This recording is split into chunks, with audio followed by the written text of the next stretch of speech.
Hey guys! Tonight we're stepping quietly into another world. The soft amber glow of dawn spreading across the dusty streets of ancient Athens. The city hasn't quite woken up yet. Only a few roosters and the distant clatter of a cart break the silence. You duck your head and step inside a modest clay brick building that smells faintly of smoke, wet earth, and something warm, almost like bread dough, but heavier. This, right here, is the workshop of a Greek potter. The wheel is waiting, the air is thick with yesterday's dust, and you, in your linen tunic, are about to spend the day making something that might just last a few thousand years. You probably won't survive that long, of course, but your pot might.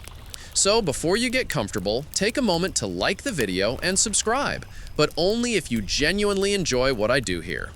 And while you're at it, drop your location and local time down below. I love knowing where in the world you're listening from. Now, dim the lights, maybe turn on a fan for that soft background hum, and let's ease into tonight's journey together. The first thing you notice inside the workshop is how calm everything feels. There's movement, yes. Someone stoking the kiln, another sweeping up shards, but it's all rhythmic, unhurried, like the place has learned to breathe slowly.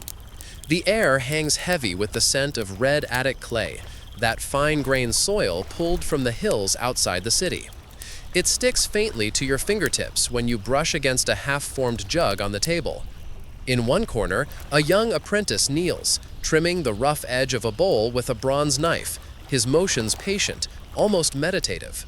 You move closer to the potter's wheel. It's not electric, obviously, but a simple round stone disc balanced on a wooden post.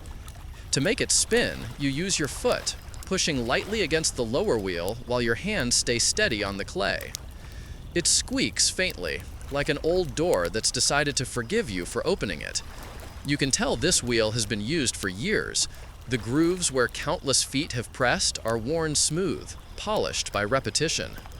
Historians still argue whether the potter's wheel came to Greece from the Near East or whether local craftsmen invented their own version after seeing travelers' wares. What's clear is that by the time of classical Athens, the wheel had become the quiet heartbeat of an entire economy. Every jug of wine, every jar of oil, every ritual urn, they all began with that slow, circular hum. The master potter greets you with a nod. He doesn't say much. His voice is gravelly, and he saves his words for when they matter. You can tell by the thick calluses on his hands that he's been shaping clay longer than you've been alive. "Start by feeling the clay," he murmurs, his tone almost like advice for life itself. It tells you what it wants to become. You kneel beside the pile of damp earth. It's surprisingly cold to the touch. You press your thumbs in, kneading it like bread dough, pushing air out, folding it back over itself again and again. The clay resists, then yields. There's something deeply satisfying about that moment, the meeting of your will and the earth's patience. If mindfulness had a texture, this might be it. Potters treated their craft with reverence. Sure, it was labor, and not glamorous labor at that, but it carried a strange dignity. You weren't just making pots, you were preserving stories, customs, daily routines. The amphora that would hold olive oil tomorrow might one day sit in a tomb, or, if fate was kind, be admired in a museum 2.5 millennia later. You glance around the room and notice the contrast between order and chaos. Shelves line the walls, stacked with vessels of every size, some drying, some already fired and gleaming like caramel. Others lie broken on the floor, victims of too much haste or not enough care. There's a superstition whispered among the potters. If a pot cracks in the kiln, it's because the kiln gods were offended. The master never laughs at that. He still mutters a few words of thanks before lighting the fire each morning, just in case. A stray cat slinks in through the doorway, brushing against your ankle before settling under the table. Maybe it's here for warmth, or maybe it's just the workshop's unofficial supervisor. Every Greek workshop seems to have one. as if cats and potters have some secret understanding. You give it a scratch behind the ear, and it purrs approvingly, as if saying, "Yes, human, you may proceed." You take your seat at the wheel. The master gives a small nod, and you press your foot against the lower disc, setting it into motion. The sound is soft, rhythmic, almost hypnotic. You drop the lump of clay in the center, and it spins unevenly, wobbling like a drunken dancer. Your hands hover, then gently cup it, applying just enough pressure to coax it back to balance. The clay resists, then suddenly finds its center, standing taller, steady, calm. That's the first secret of pottery.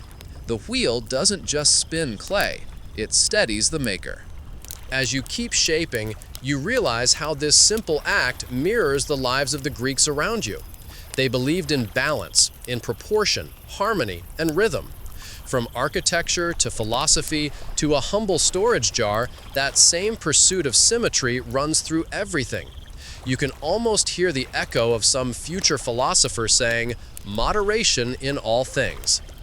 A quirkier fact drifts into your mind as you work. Some ancient Greek potters apparently used donkey dung as a tempering material in clay. Not exactly poetic, but effective. It helped prevent cracking during firing. You chuckle softly, thinking how the beauty of civilization sometimes relies on the strangest ingredients. The master walks past, glancing at your progress. "Don't fight it," he murmurs.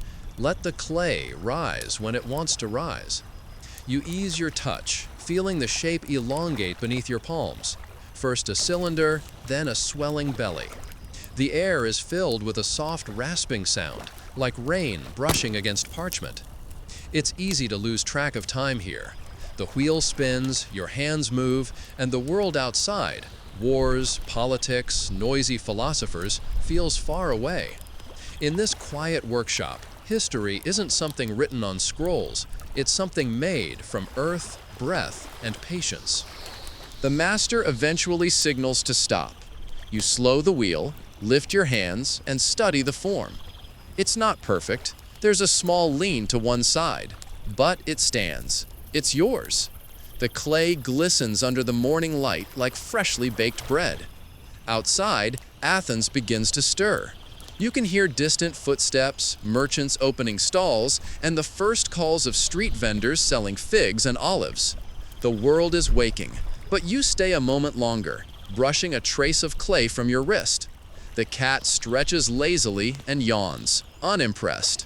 The master gives you a half smile. "Tomorrow," he says, "you'll try again." You nod. Pottery, like sleep, can't be forced. It just happens when the rhythm feels right. The next morning begins with the quiet crunch of your sandals on the dry earth outside the workshop. The air is cooler than yesterday, and a faint mist curls above the fields beyond Athens. You're heading out to collect the lifeblood of all pottery, the clay itself. The master has sent you and another apprentice to the pit, a shallow hollow carved into the hillside where generations of potters have dug for their craft. The place smells faintly metallic, with that particular tang of iron-rich soil. You can already see the streaks of reddish-brown clay exposed in the earth, glowing in the early light like veins of hidden treasure. You squat down, pressing your hand into the soil. It's cool and damp, sticking to your palm like soft butter. The master told you that Attic clay, the kind found around Athens, is special. It's naturally high in iron, which gives Greek pottery its famous reddish-orange glow after firing. When mixed just right and covered with a fine slip, it produces the deep, glossy black figures that made Athenian vases famous from Italy to Egypt. The apprentice beside you grins, already elbow-deep in mud. He's younger, maybe 16, and hums tunelessly as he works. "You can tell good clay by the sound," he says, dropping a clod onto the ground. It lands with a satisfying thump. Too dry, and it cracks. Too wet, and it slides through your fingers. He tosses another lump into the wicker basket. You follow his lead, scooping and pressing, your fingers sinking deeper with each motion. The sensation is strangely grounding, literally and figuratively. As you work, your thoughts wander. It's funny, isn't it? Something so humble, just dirt, water, and human hands, could outlast entire civilizations. The Parthenon might crumble, marble statues might lose their noses, but a clay pot? That thing could survive the apocalypse. There's even a joke among archaeologists that if aliens ever visit Earth, they'll think humanity worshipped pots because that's all we've left them to find. Historians still argue whether Greek potters were considered artists or just laborers. Their names rarely appear in grand epics or temple dedications, yet some, like Exekius and the Antiquitas painter, signed their work proudly. Maybe they understood what others didn't, that their craft wasn't just utility, it was expression. And it all started here, in this quiet patch of muddy earth. The sun climbs higher, and your basket grows heavy. You pause to straighten your back and wipe your hands on your tunic, which was white once, but now looks permanently rust-colored. In the distance, you can see the outline of Athens, its columns shimmering faintly in the haze, smoke rising from the kilns scattered around the outskirts. The city might be famous for its philosophers, playwrights, and warriors, but it runs on practical crafts like this. Every home, every tavern, every temple depends on clay vessels. Storage jars for oil, small cups for wine, and ornate urns for the dead. The potter's work might be quiet, but it keeps the city turning. When the basket is full, you and the apprentice hoist it between you, the handles creaking under the weight. Back at the workshop, you dump the clay onto a flat stone surface.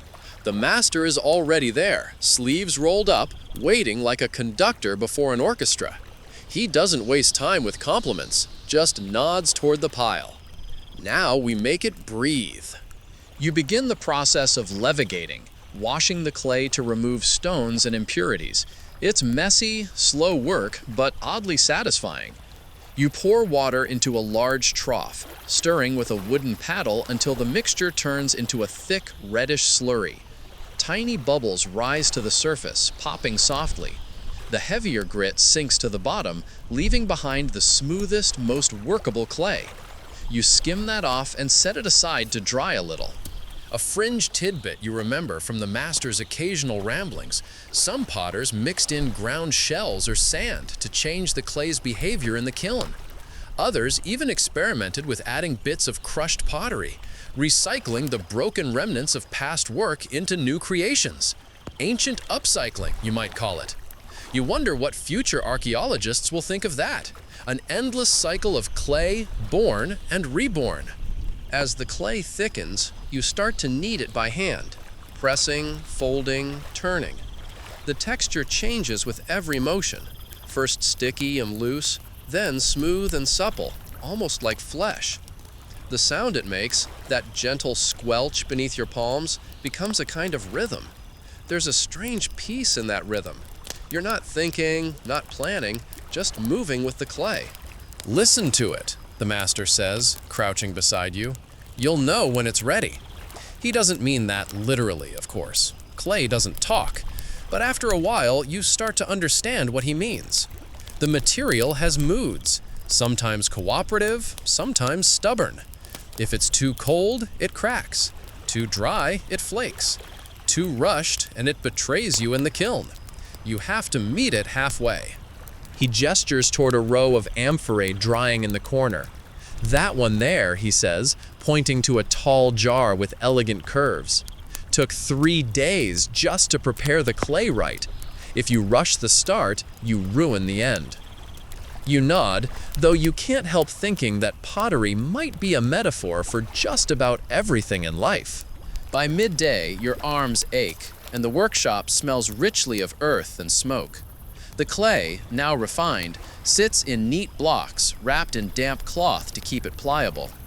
The master lets you rest, handing you a small cup of watered wine. It's cool, a little sour, and exactly what your dry throat needs. You sit near the doorway, looking out into the sunlit street where a few children chase each other, their laughter echoing between stone walls. A dog barks somewhere in the distance.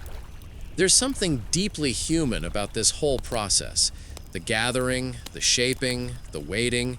Every culture has done it in some form, but the Greeks elevated it into an art that carried their myths, their humor, their daily lives. The clay you just touched might one day bear the painted image of Achilles or a simple farmer, frozen mid-motion in black and red. And maybe, centuries later, someone will hold it in a museum and wonder about the person who made it, you, sweating and smiling in this humble workshop. Before you finish your drink, the apprentice nudges you with a grin. Ever hear about the pot that exploded during firing and took the roof with it? He asks. You raise an eyebrow. They said the potter forgot to let it dry fully, he continues, lowering his voice for dramatic effect. Boom! Clay shards everywhere. Some say his ghost still haunts the kiln, checking everyone's moisture levels. You laugh softly, shaking your head. Even in antiquity, artisans had their workplace legends. The master overhears and just smirks. Ghosts or no ghosts, he says. Patience is the real spirit here. You glance at the rows of pots waiting to be fired, the quiet promise of transformation shimmering in the air. The day is almost done, and you feel the pleasant ache of honest work. You've touched the very foundation of Greek artistry, the soil itself. Tomorrow, you'll shape it. For now, the clay rests, and so do you. Outside, the light fades into gold, casting long shadows over the workshop walls. You can hear the faint hum of conversation from nearby houses, the smell of cooking bread wafting through the air. You run your fingers over a finished vase, its surface smooth and cool, and think about how something that began in mud can end in beauty. It's a small kind of miracle, one the Greeks mastered with infinite patience. The next day, the sun rises sharp and bright over Athens, spilling golden light through the open doorway of the workshop. The air smells faintly of yesterday's fire and the damp clay blocks resting under cloth. You stretch your arms, still sore from kneading, and glance toward the center of the room, where the potter's wheel waits, silent but expectant, like a sleeping creature ready to wake. The master nods for you to take your place. You roll your sleeves and approach the wheel, brushing a few dried flakes of clay from its surface. The tool itself looks humble, a simple disc balanced atop a narrow shaft of wood supported by another, heavier wheel at the bottom. Yet this small invention changed everything. Historians still argue whether it arrived in Greece via trade from Mesopotamia or was reinvented independently here. But either way, it turned pottery from hand-shaped labor into rhythmic, fluid artistry. You sit down, foot poised on the lower wheel. The first push feels awkward, like trying to ride a bicycle made of stone. The wooden axle creaks. The top disc begins to spin slowly. You press your foot again, faster this time, until it hums with steady momentum. The clay lump you've centered on top wobbles violently, like a jellyfish trying to escape. The master chuckles under his breath. "Center it," he says, his tone neither harsh nor kind, just patient. If your clay's off balance, your mind probably is too. You steady your hands around the clay, pressing inward, coaxing it toward the middle. The spinning is hypnotic. Everything else fades. The voices, the dust, even time. There's only the smooth hum of motion and the slight vibration running up your arms. You press down gently, shaping a dome, then pull up, letting the walls rise beneath your fingertips. The clay obeys reluctantly at first, then smoothly, almost eagerly. It's a conversation, a silent one, but mutual. For a moment, you forget to breathe. It's not the clay that's moving, you realize. It's you and the clay moving together. That's when the shape begins to appear. The first few attempts are clumsy. One collapses like a deflated loaf of bread. Another flares out wildly at the top and then folds into itself. You sigh, but the master doesn't scold you. "You'll learn," he says softly. "Everyone ruins their first amphora." He gestures toward a pile of shards near the wall. Some of Athens' finest potters started their careers in that pile. A stray breeze stirs dust motes across the workshop, glittering briefly in the light. You take another lump of clay, smaller this time, and start again. Foot on the wheel, hands centered, breath slow. The clay begins to rise under your touch, a narrow column, then a graceful curve. It's a small bowl, nothing fancy, but it stands on its own. The master leans over, squints, and grunts approvingly. You might have just earned your first unspoken compliment. As the wheel spins, you start to notice how every potter has their rhythm. Some slow and deliberate, others fast and daring. The apprentices nearby move in near silence, each absorbed in their own orbit. The sound of spinning wheels fills the space like a heartbeat. There's something ancient and eternal about it. The same motion, repeated for centuries, connecting you to hands long turned to dust. You pause for a moment, brushing sweat from your forehead. The clay feels cool, even as the air warms around you. You dip your fingers into a bowl of water, letting droplets fall across the spinning surface. They slide down in perfect spirals, glistening before being absorbed. The master once told you, water is both friend and enemy to the potter. It keeps the clay pliable, but tempts you to overwork it. Too much, and your beautiful form slumps into mush. Somewhere behind you, an older apprentice mutters, "Remember the story of Daedalus's cup?" You glance over. "He made it too thin," the boy says dramatically. "Poured wine in, and it crumbled in his hand. The gods laughed." The others chuckle softly, though whether the tale is true or just a workshop legend, no one knows. That's the charm of places like this. Half history, half myth, and somewhere between the two, truth. As the morning deepens, you experiment with new shapes. A wide bowl, then a slender-necked jug. You find yourself adjusting the pressure of your fingers like tuning an instrument. Too much force and the clay tears. Too little and it resists change. You start to appreciate the simplicity of the process. The wheel, the motion, the breath. Nothing more. The master moves from station to station, occasionally lending a guiding touch. He shows you how to use a thin reed to cut the vessel from the wheel, sliding it neatly across the base with a soft hiss. The clay parting feels strangely satisfying, like setting something free. You lift the small bowl carefully and place it on the shelf to dry, joining a quiet army of freshly made forms, each one unique but all born from the same turning motion. "Remember," he says, "the wheel doesn't forgive." You blink at him, unsure if that's a warning or a proverb. Maybe both. Later in the day, as you clean the wheel, he tells you a curious thing. Some say the potter's wheel was inspired by the chariot wheel, the movement of war turned toward peace. You smile at the thought. It makes sense in a poetic way. The same circular idea, motion, force, control, used not to destroy, but to create. Historians still argue whether the ancient Greeks saw pottery as innovation or tradition. Some believe it represented the perfect balance between technology and touch, human ingenuity refined by patience.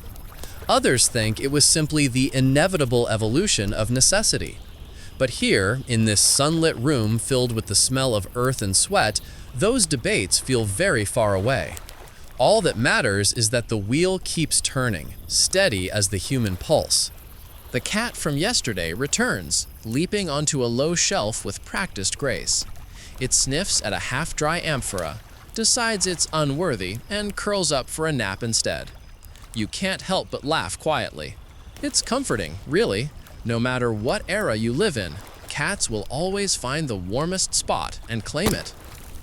By afternoon, you've made several small bowls and cups. Nothing remarkable, but enough to feel a sense of progress. The master examines them silently. "They're crooked," he finally says.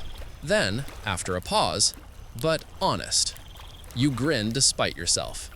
You wash your hands in a basin near the door. The water runs red with clay dust, swirling like rusted clouds before settling. You think about how many times this ritual has been repeated, how many anonymous potters washed these same stains from their hands, content to let their work speak for them. Outside, the light softens to bronze. The city hums faintly beyond the walls, vendors calling, children laughing, a distant lyre echoing from some courtyard. You stay a little longer, tracing a fingertip along the smooth rim of your latest piece. It's imperfect, yes, but it's yours. Tomorrow, you'll learn to give it meaning with images and stories painted on its surface. But tonight, as you step outside into the evening air, you realize that even without decoration, each vessel already holds something sacred: the rhythm of your breath, the steadiness of your hands, the quiet patience of a craft older than empires. You walk home with clay still beneath your fingernails and a faint ache in your arms, the kind that feels earned. The wheel's gentle spinning hum stays in your ears long after you leave, as if the world itself keeps turning on the same invisible axis. And maybe, in a way, it does. By the time you return to the workshop the next morning, your arms ache pleasantly from the wheel's repetition, and your fingers have developed that permanent hint of red that never quite washes off. The air feels cooler today. A thin line of smoke rises from the kiln chimney outside, where someone must have been up early testing the temperature. Inside, everything is still except for the faint hum of cicadas from the olive trees beyond the walls. The master greets you with his usual nod, already crouched near a table stacked with yesterday's dried forms. Today, he says, brushing a thin layer of dust from a bowl, you learn shapes. He doesn't mean geometry, though in a way it's all geometry. He means the quiet vocabulary of vessels, amphora, craters, kylixes, hydrii, each one with its own personality, purpose, and silent poetry. You glance at the shelves behind him, lined with silhouettes you've seen your whole life but never looked at. Some tall and slender, others wide and heavy, their curves balanced with almost mathematical grace. He picks up a small cup first, no bigger than your palm. Kylix, he says, used for drinking wine at symposia, those loud gatherings where men pretend to debate philosophy while mostly trying not to spill. You smile faintly, imagining it. Shallow, broad, easy to balance in one hand. He tilts it slightly. See the way the handles lift like wings? It's meant to feel graceful, even when you're too drunk to be. The next vessel he points to is larger, its belly round and proud. Crater, for mixing wine with water. Greeks never drink wine straight. It's barbaric. Dilution is civilization. You nod, amused by how a simple pot can carry a moral statement. Different regions have their favorites, he continues.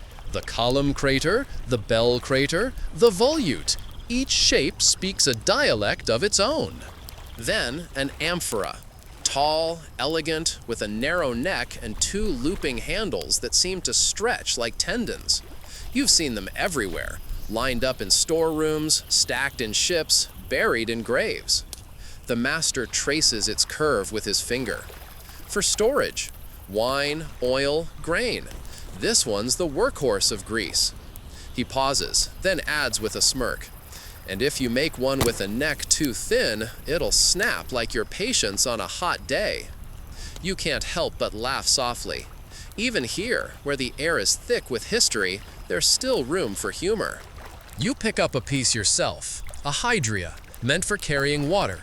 It feels surprisingly heavy, its form wider at the base for stability. The master watches as you examine the handles, 3 of them, 2 for lifting, 1 for pouring.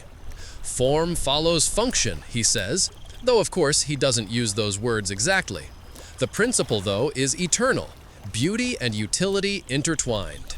Historians still argue whether Greek potters designed their shapes purely for function or for aesthetic harmony.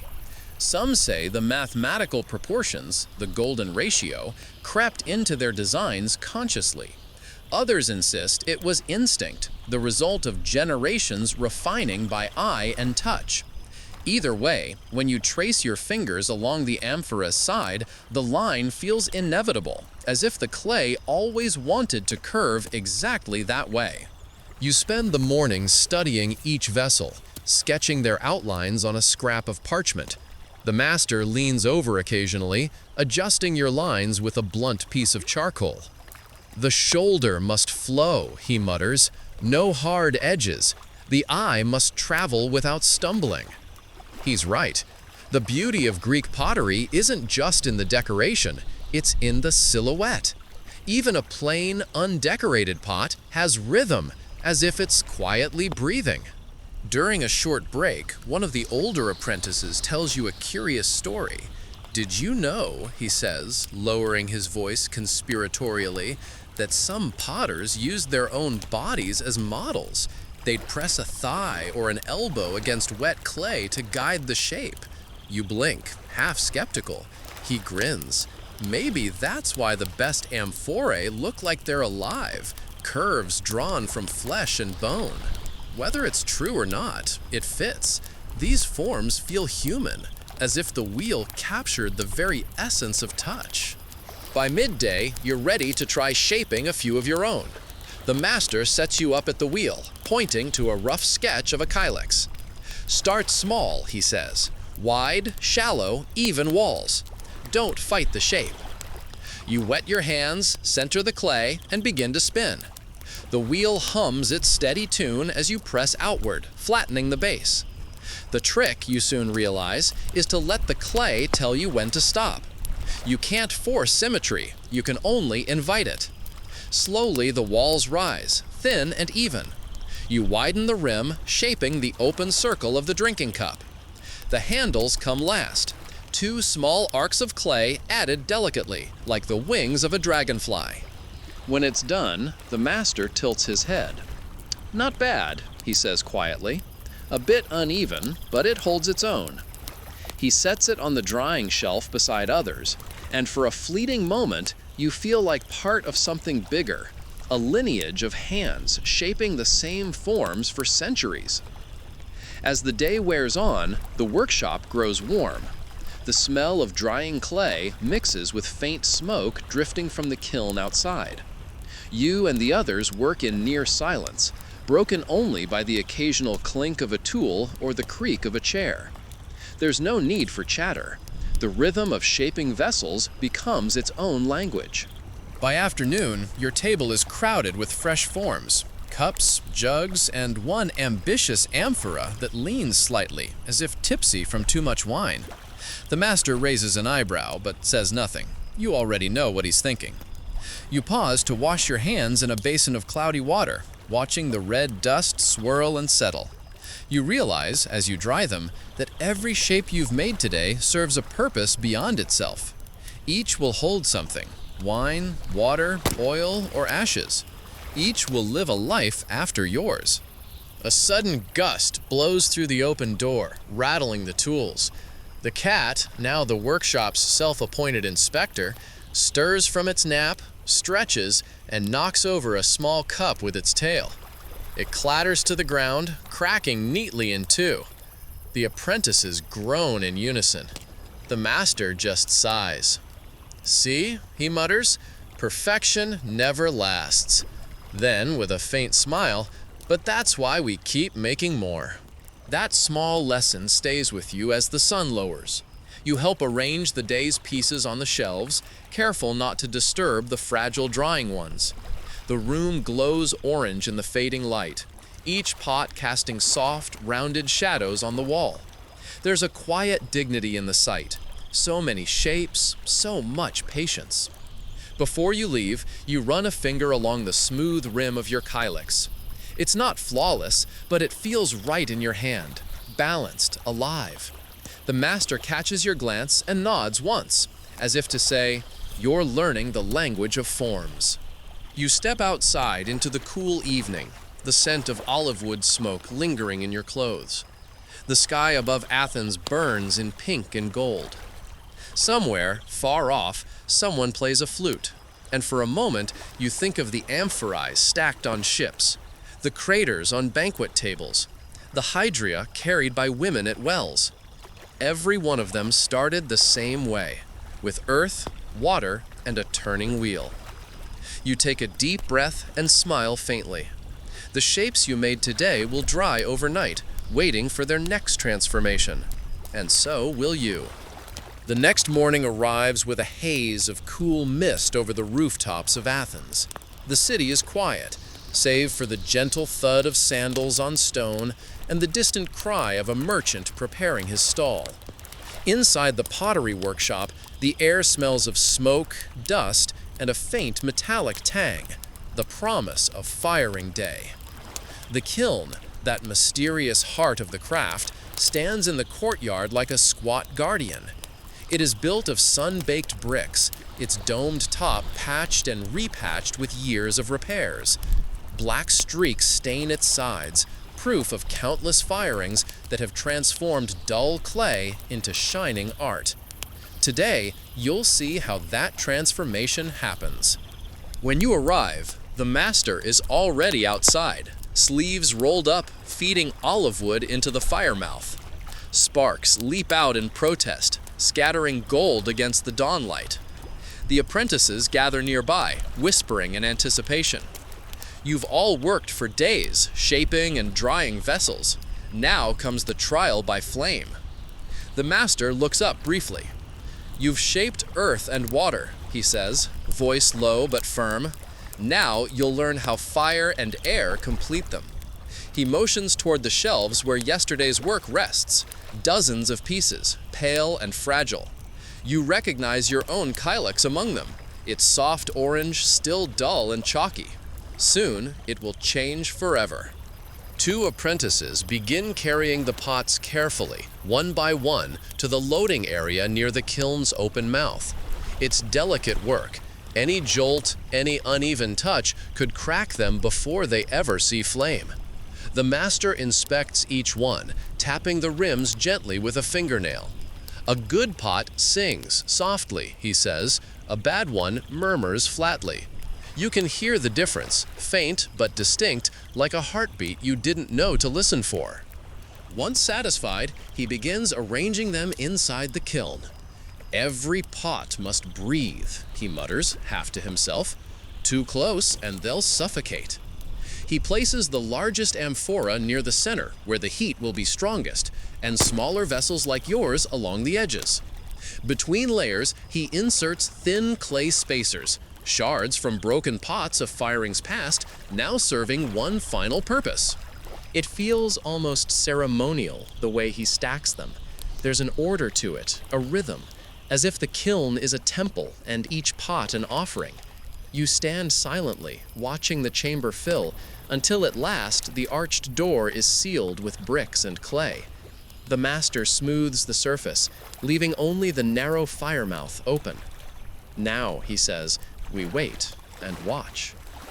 The firing begins slowly. Thin trails of smoke curl upward as the wood catches, crackling gently. The air fills with warmth, then with heat that grows steadily more intense. You and the others take turns feeding the fire, sliding split logs into the mouth while the master adjusts the dampers to control the draft. It's a long, patient process. The heat must climb gradually. Too fast, and the vessels inside will shatter from shock. Clay is like a living thing, he tells you. It remembers how it was made. If you rush it, it rebels. Hours pass. The courtyard shimmers with heat. The air hums with the low roar of the flames, and the inside of the kiln glows faintly red, a light that deepens as the day goes on. You can feel it on your skin, even standing several paces back, a dry, consuming warmth that seems to pull the moisture out of the air. As the temperature rises, the clay begins its transformation. First, it loses the last traces of water, invisible steam escaping from its pores. Then the color shifts, pale beige darkening into a soft orange, then a deeper red. Around 800 degrees, the chemical magic begins. The minerals in the clay fuse, strengthening, hardening, becoming something entirely new. The master occasionally opens a small spy hole to glance inside. You catch brief glimpses, ghostly outlines glowing in the darkness, pots like embers suspended in a fiery breath. It's hypnotic. By midday, the entire workshop smells of wood smoke and warm earth. The cat has retreated to a shady corner, tail flicking lazily. The apprentices work in quiet rotation, stoking the fire, checking the dampers, drinking water in measured sips. The master, tireless as ever, seems to read the flames as if they speak to him. "Now comes the test," he murmurs around mid-afternoon. He lifts a small jar filled with fine black powder, crushed organic material mixed with clay and water. "We paint with air." He takes a long iron rod, opens one of the small side vents, and throws a handful of the mixture inside. Instantly, a gust of dark smoke pours out. The fire crackles angrily, the flames burning lower and darker. You cough, stepping back, as the air fills with the scent of char and ash. "What is that?" you ask, covering your mouth. "Reduction," he answers. "We starve the fire of air so the smoke seeps into the clay. That's how we get the black glaze." He explains that the Greeks discovered, perhaps by accident, that altering the oxygen in the kiln at key moments changes the color of the pottery surface. Iron particles in the clay react differently under reduced oxygen, turning the once orange surfaces glossy black. Later, when air is reintroduced, the exposed parts return to red, leaving those distinctive patterns, red figure, black figure, that fill museum cases centuries later. You stare at the vent, half in awe, half in disbelief. The idea that simple smoke could create such beauty feels impossible, and yet, here it is. For hours, the kiln breathes smoke and flame and waves. The air thickens. Everyone's faces glisten with sweat and soot. When at last the master decides it's enough, he reopens the vents, letting the kiln sigh out a plume of white smoke. The temperature begins its long, slow descent. The day's work isn't over, but the hardest part is done. No one speaks for a while, not from exhaustion, but from reverence. You realize that for all the skill that goes into shaping clay, it's fire that decides its fate. A single degree too hot, a single gust too strong, and days of labor vanish in an instant. By nightfall, the kiln glows faintly in the darkness, like a sleeping beast. The master spreads a blanket of ash around its base, muttering a prayer to Hephaestus, god of the forge. The apprentices lie on the ground nearby, too tired to talk, watching stars emerge one by one over the Acropolis. The fire's light flickers against the courtyard walls, casting dancing shadows that look almost alive. You find yourself thinking of the amphora buried in shipwrecks, the kylixes used at feasts, the craters passed from hand to hand across centuries. All of them endured this same fire. All of them began with moments just like this, quiet nights and waiting hearts. Sometime near dawn, when the kiln has cooled enough to touch, the master breaks the clay seal and pulls the first pot free. The glow has faded, but the colors remain. Deep red and black, smooth as stone, alive with sheen. The design, a simple band of geometric lines, catches the first morning light. He holds it up silently, and even the most tired apprentice straightens in wonder. You step forward, hands trembling slightly, and see your own kylix beside it. The once dull surface now gleams like bronze, the curve perfect, the handle steady. You reach out to touch it, but stop short. It feels almost sacred. The master sets it down gently. "Now," he says with a rare softness, "you've seen what fire remembers." In that moment, you understand. Pottery isn't just about shaping clay. It's about trusting forces far beyond your control. The air, the earth, the fire, and accepting that beauty often comes through imperfection and chance. As the sun rises over Athens, smoke still curling faintly from the kiln, You stand in the courtyard surrounded by fresh-born vessels. Some flawless, some cracked, all transformed.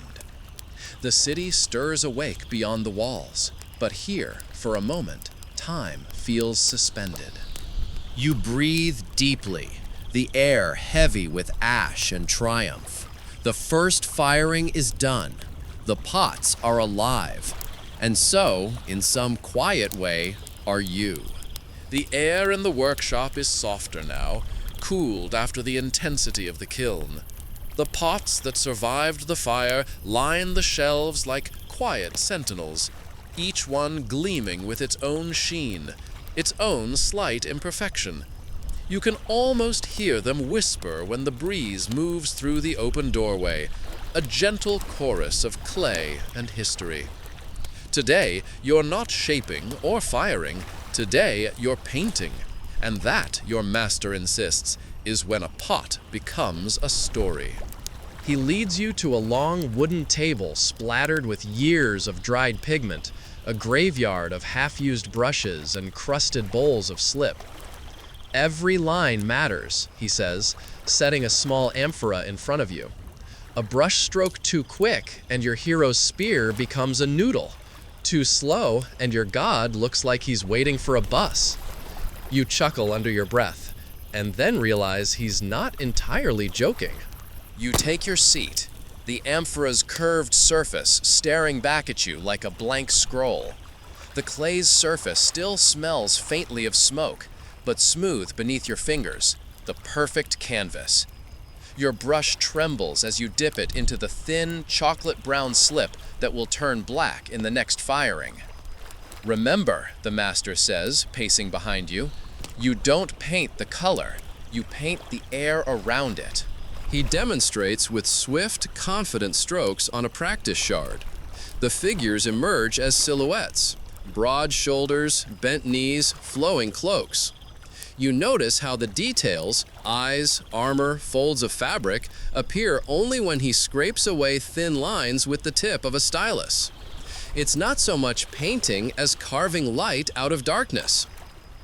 You begin your own attempt, a simple scene of a youth holding a lyre. The brush drags unevenly at first, but soon you find a rhythm. The slip spreads smoothly, gleaming wetly. Each figure must fit the curve of the pot, bending slightly to stay proportionate. The amphora, it turns out, doesn't tolerate straight lines. You pause to blow lightly across the surface. The brush marks darken, the shapes taking form. Behind you, the workshop hums with similar concentration. Other apprentices crouched over their pots, tongues peeking from corners of mouths, faces creased with effort. The only sounds are soft breathing, the scratch of tools, and the faint coo of a pigeon perched somewhere in the rafters. It's almost meditative, this process. You start to forget the bustle outside, the chatter of the agora, the arguments about politics and philosophy that fill the city's air. Here, in this quiet room, the only world that matters is the one you're creating on curved clay. The master passes by again and nods at your work.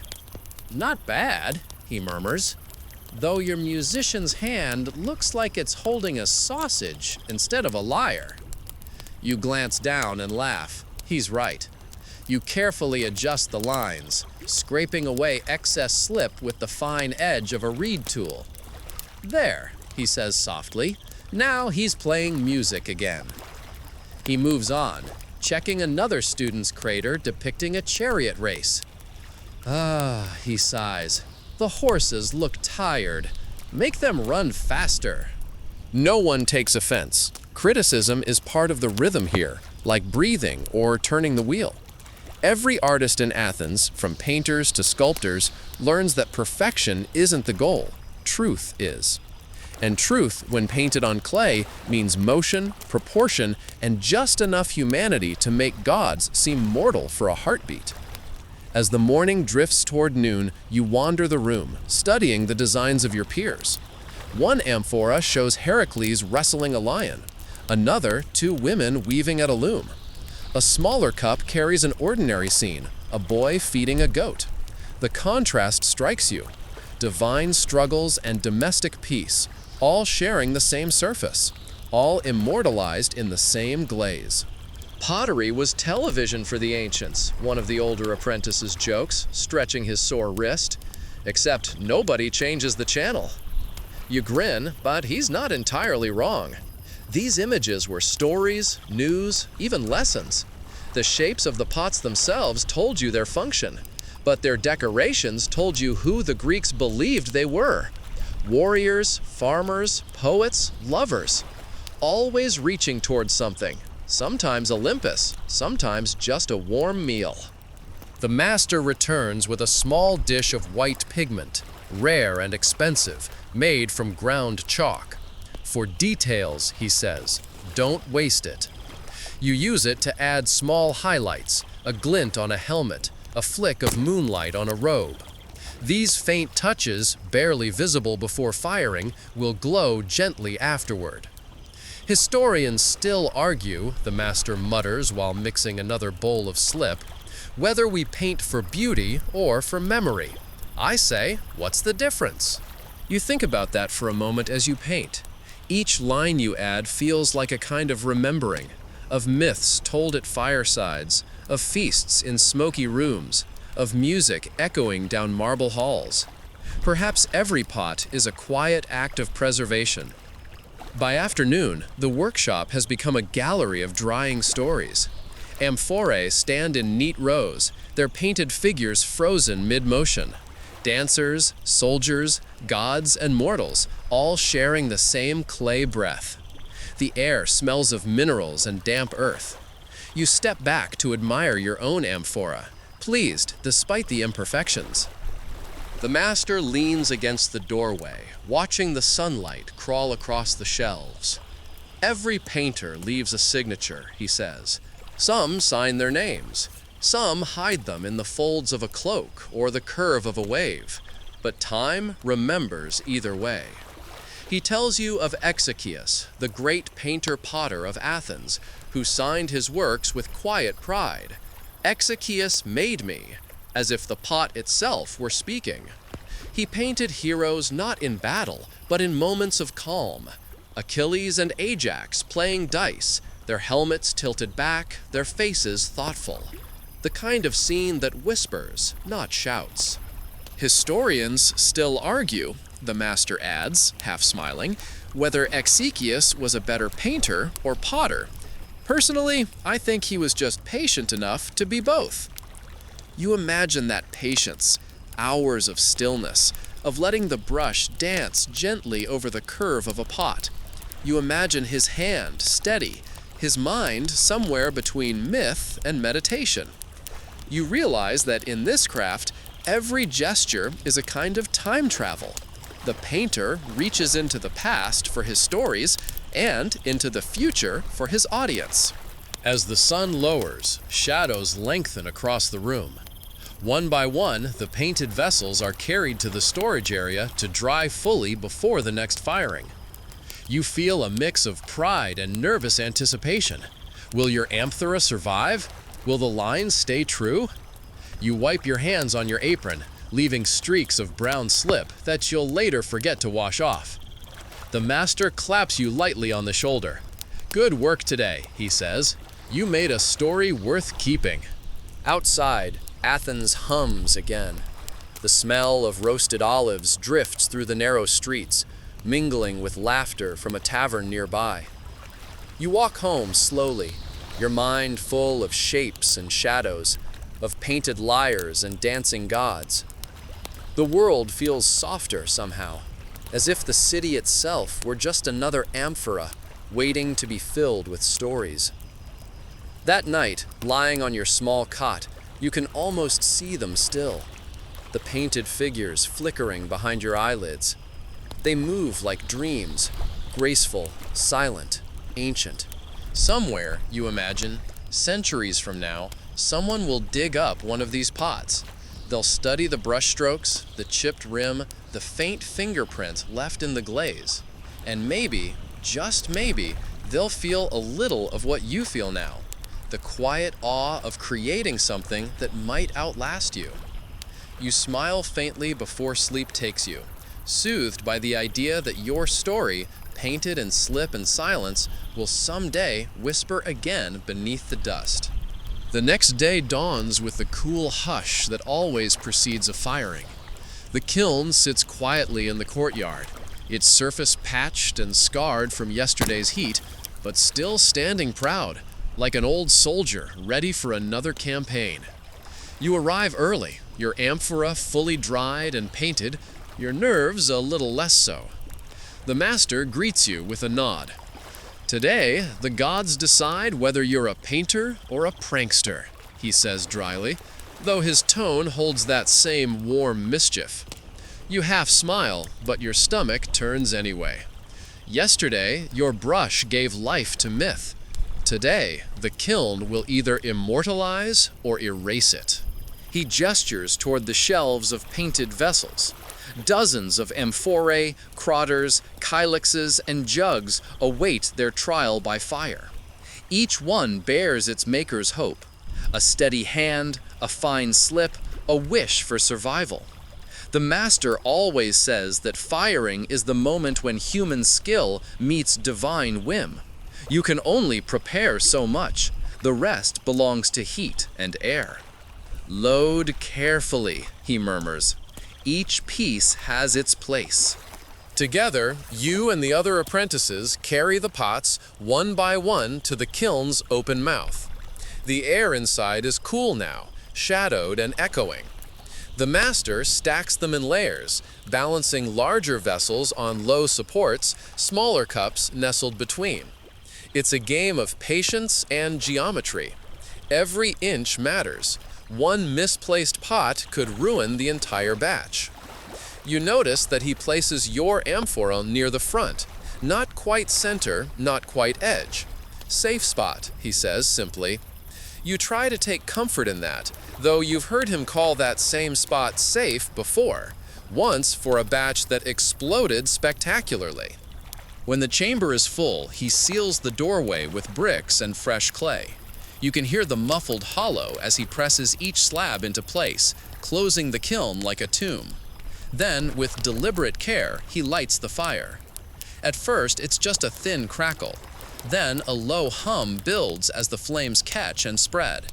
You sit beside the master as he tends the fire mouth, occasionally adjusting a vent or tossing in a bundle of wood. The firing has 3 lives, he says. We give it breath, we take its breath away, then we return it. The first life, oxidation. The fire burns bright, fed with air. The temperature climbs slowly, coaxing moisture from the clay. You can almost feel it leaving, an invisible sigh. The smell of wood smoke fills the courtyard, and a soft orange glow begins to pulse through the kiln's vents. Hours pass like this, steady, rhythmic. Feed the fire, wait. Feed the fire, wait. You lose track of time in the dance of flame and shadow. The master speaks occasionally, more to the fire than to you. Every kiln is different, he says. Some like more air, some less. You have to listen. You try to listen. You hear the pop of sap, the faint hiss of heat against brick, the low, steady heartbeat of the kiln. It feels alive. Temperamental, unpredictable, demanding respect. When the heat reaches its peak, the master signals for the next stage. He gestures to one of the apprentices, who brings over a small jar filled with a thick, dark slurry, powdered charcoal, clay, and water. Now we take the air away, he says. This is the second life, reduction. The vents are closed, the flames darken, and smoke begins to billow out, thick and pungent. The air smells acrid, heavy with carbon. Your eyes water. The master throws handfuls of the charcoal mixture into the fire mouth, feeding the smoke. Inside, the pots are being starved of oxygen. It's an odd sort of magic. The iron in the clay and slip reacts to the new conditions, shifting colors unseen, turning the painted areas black, leaving the rest waiting to return to red when the air returns. You can't see it happening, but you imagine it. Your amphora's figures slowly darkening, their outlines sharpening as chemistry and fire strike their silent bargain. Historians still argue, the master says between strokes, whether the Greeks invented this by accident or intention. Some say a potter's mistake became our style.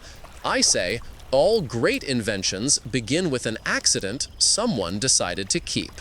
You grin faintly through the smoke. It feels fitting. Maybe beauty always begins with uncertainty. The kiln continues to roar, now deeper, darker. The heat presses against your face like a living thing. Sweat beads along your arms, the scent of smoke clinging to your hair. The apprentices move in silence, each lost in the same mixture of fatigue and reverence. There's something holy about this, though no one would dare call it that aloud. After several tense hours, the master reopens the vents. The third life begins, re-oxidation. The flames brighten again, the air rushing back inside like a long-held breath. You hear the faint crackling of cooling clay, the sigh of the fire softening. Slowly, the color will return to the unpainted parts of the pots, restoring their signature red. The master steps back, satisfied. Now, he says, we wait for the gods to finish their work. The waiting is the hardest part. You sit near the kiln's warm wall, dozing off now and then, listening to the soft hum of dying fire.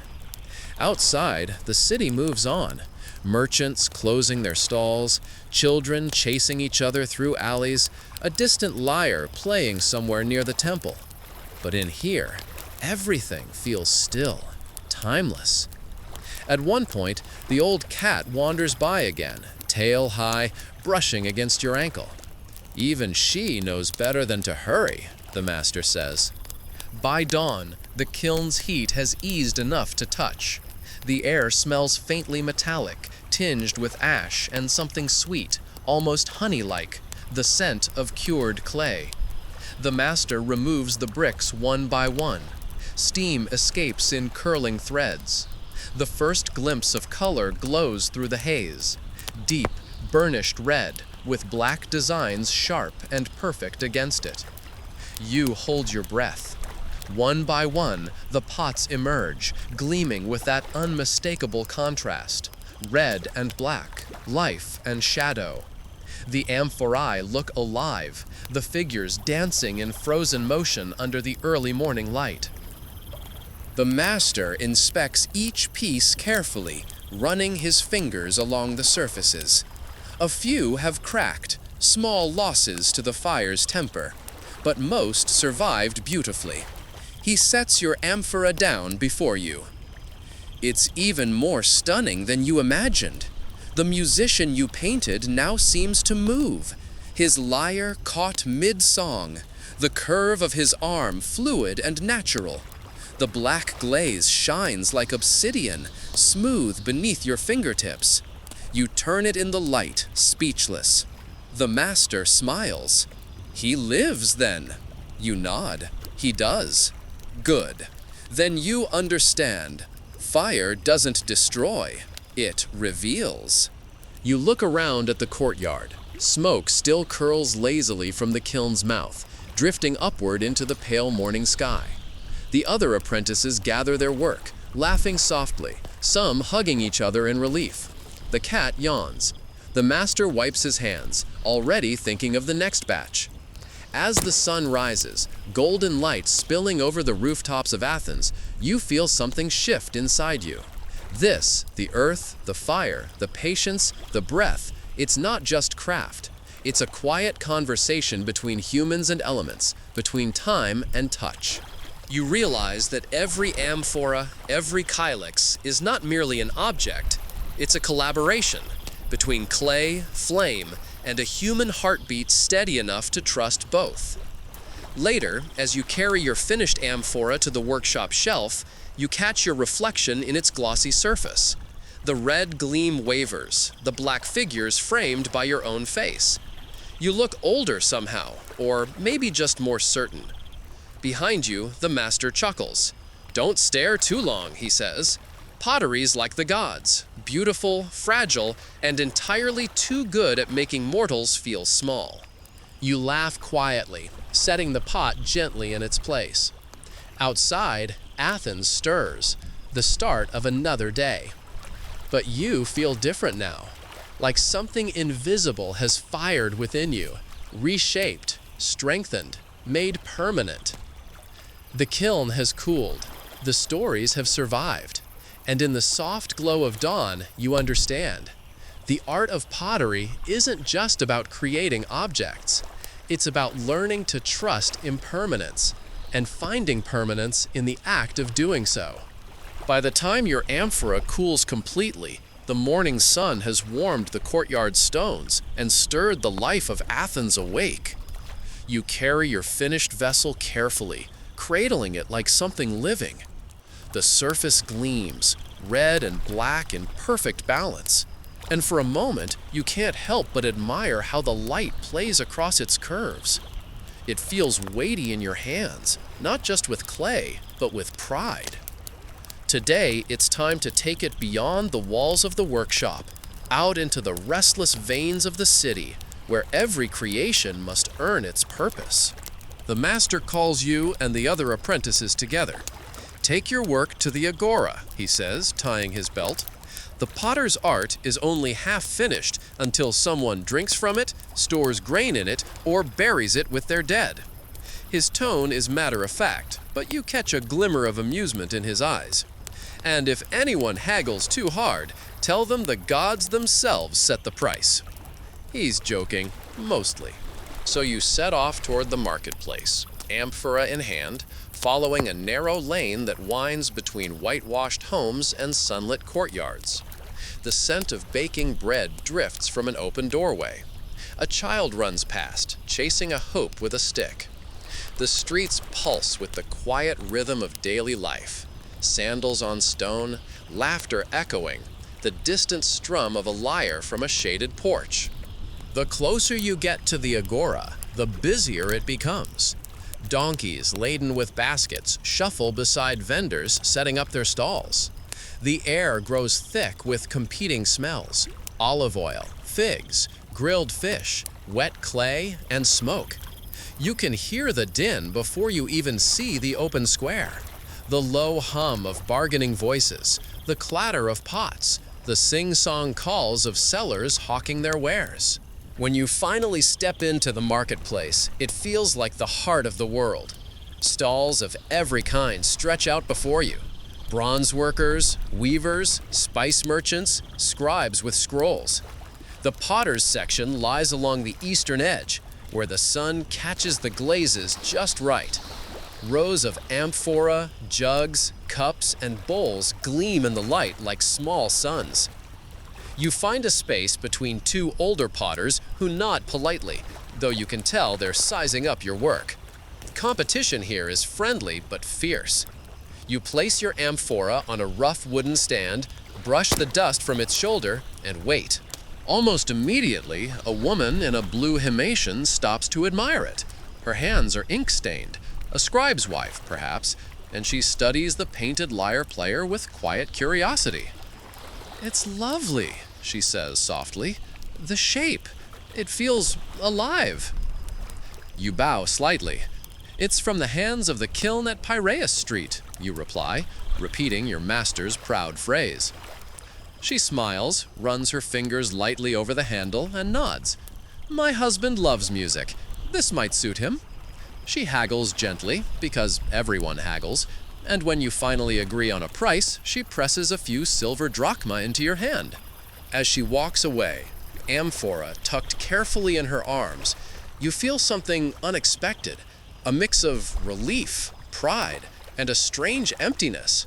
Your first pot has found its way into the world. It's no longer yours. It belongs to the city now, to someone else's story. Beside you, one of the older potters chuckles. "Don't look so mournful," he says, arranging his own jars. "The first sale always feels like losing a child. The second one just feels like paying rent." You laugh, easing a little. The day stretches on. Merchants argue and laugh, poets recite verses near the fountain, children dart between stalls chasing stray chickens. The agora is more than a marketplace, it's a theater of human life. You notice that pottery isn't merely sold here, it's celebrated. People hold cups to the light, tapping them gently, comparing their weight and tone as if testing music. A young soldier buys a kylix painted with warriors, promising to drink from it when he returns victorious. An old woman purchases a plain jar for oil, muttering that fancy pots just attract thieves. Two philosophers debate loudly near the fountain about whether beauty serves function or vice versa, though neither seems to be buying anything. Your master appears around noon, carrying a jug of watered wine. He takes a slow drink and nods approvingly at your empty stand. Sold already. Good. The agora teaches more than the wheel ever will. You grin. I didn't realize pottery could make me nervous after it left the kiln. He smirks. That's because people are more unpredictable than fire. As the sun climbs higher, you take a break beneath a fig tree, watching the bustle around you. It's strange to think that every pot here, every simple vessel, began as mud and water, just like yours. And yet, each one carries the mark of its maker, a shape, a line, a whim of design. The city breathes through these objects. A foreign trader approaches your master's stall. His accent marks him as Phoenician. He examines a series of amphorae closely, nodding in appreciation. Good clay, he says. You Athenians know your craft. I'll take 10, bound for Sicily. Your ears perk up. Sicily. That means your pots will cross the sea, perhaps even be traded further west, to Carthage or beyond. The thought fills you with awe. Something made in this small courtyard workshop might one day rest in a distant harbor, touched by hands that speak a different tongue. Later, as you help load the pots into baskets lined with straw, the master leans close. This is how our work travels farther than we ever will, he says. Clay remembers where we cannot go. He tells you how Athenian pottery is prized across the Mediterranean for its craftsmanship, its symmetry, and its storytelling. Some say the pots speak of Greece better than our poets, he adds with a shrug. At least they don't forget their lines. You chuckle at that, but deep down, you understand what he means.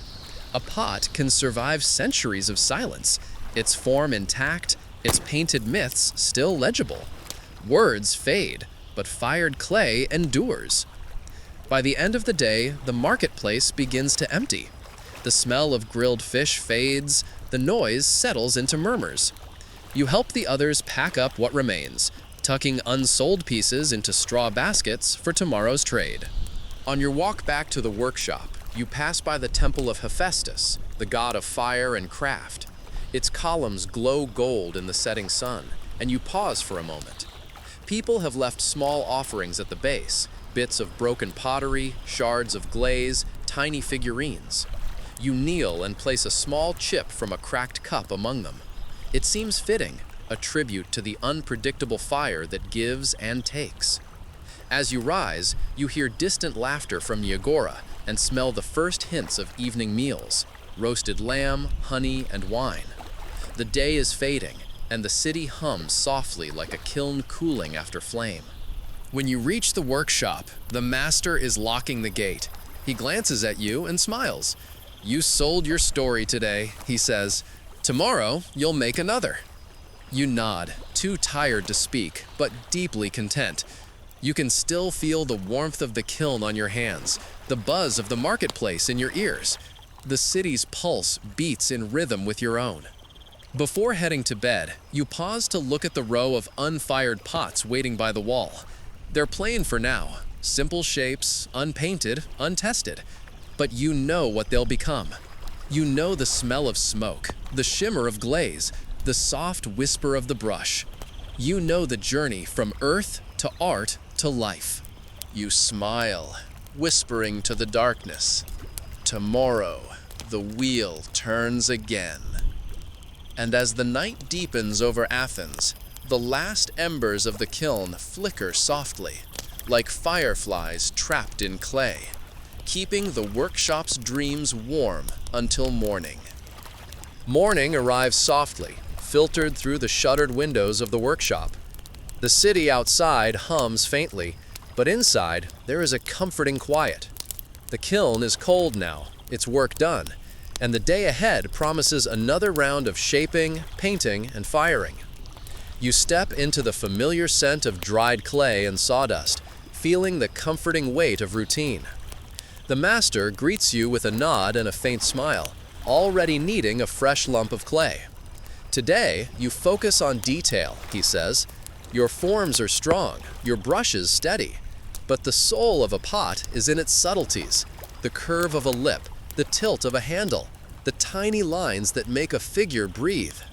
You follow his advice, rolling clay into smooth cylinders, flattening slabs with a practiced hand.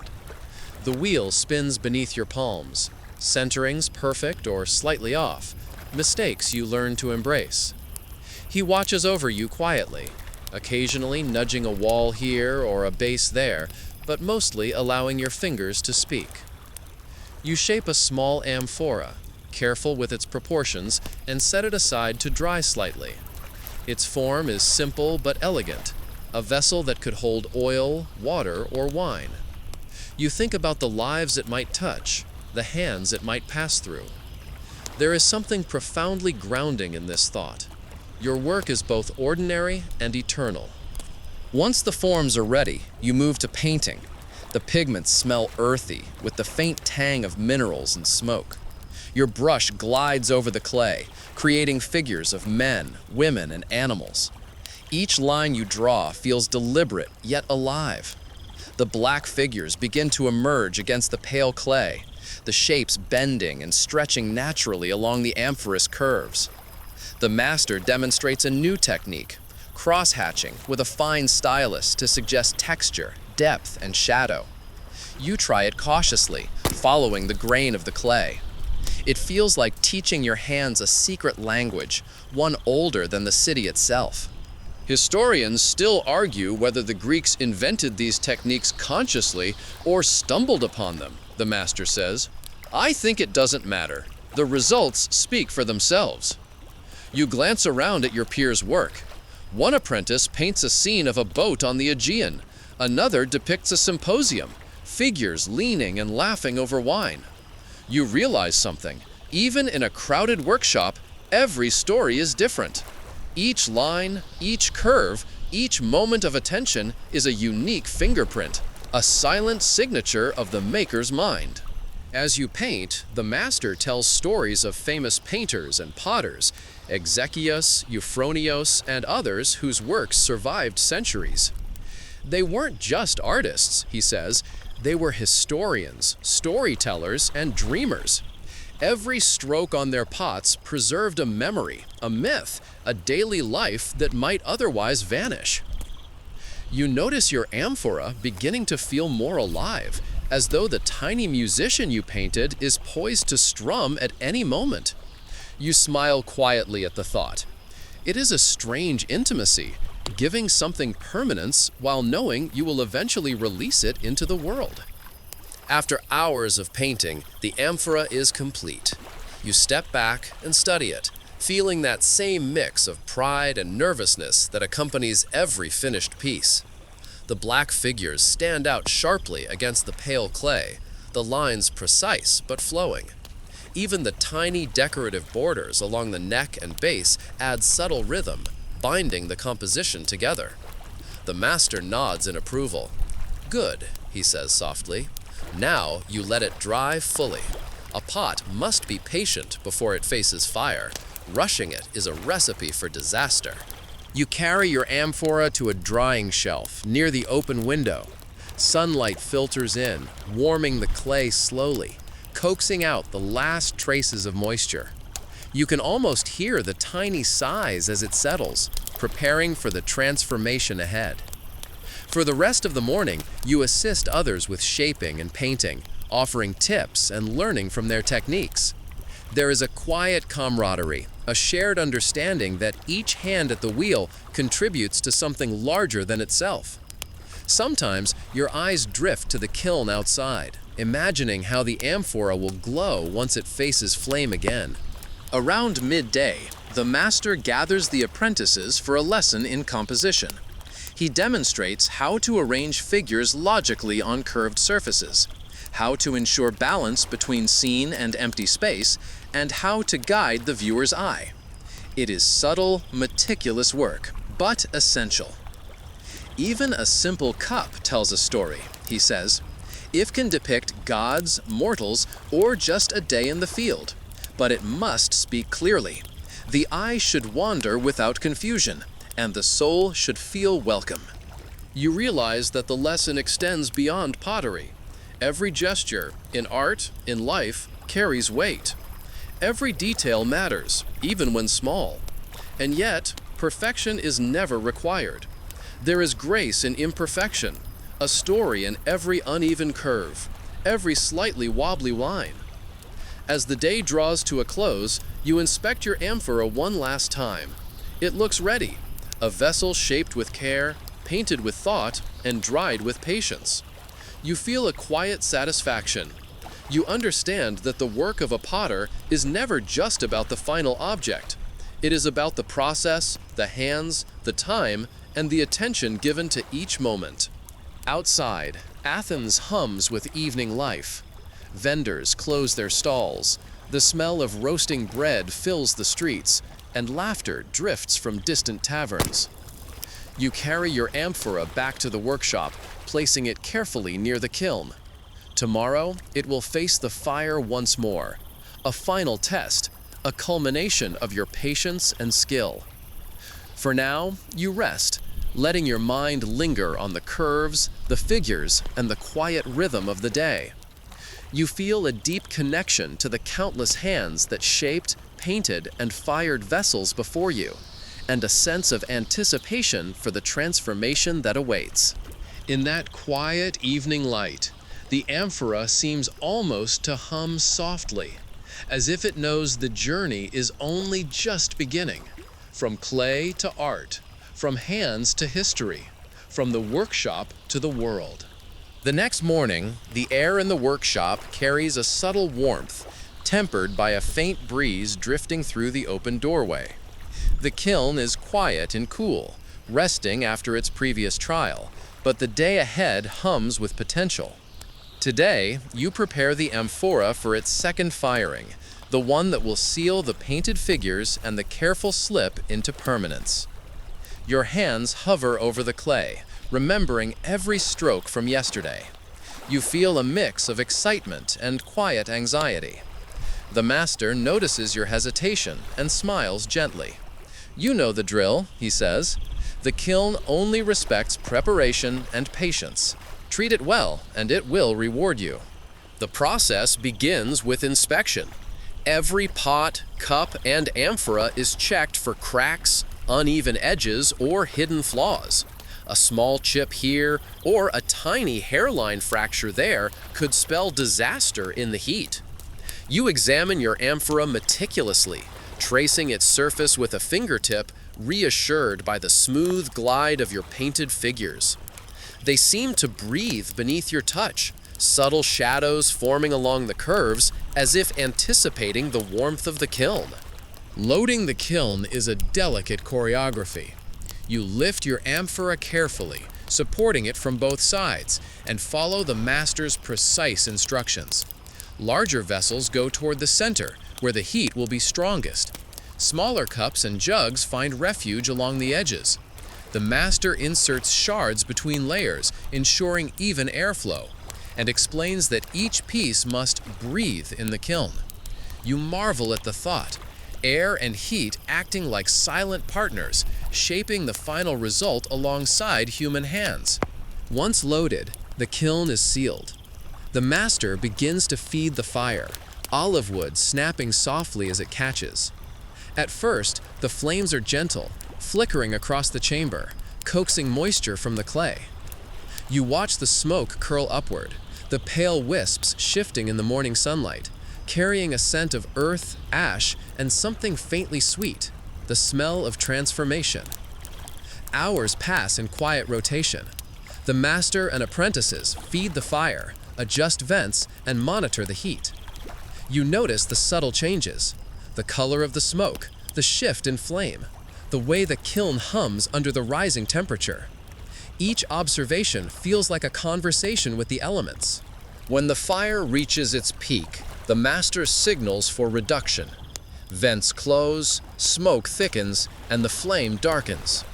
You watch as iron in the slip begins to react, the clay and pigment changing unseen within the chamber.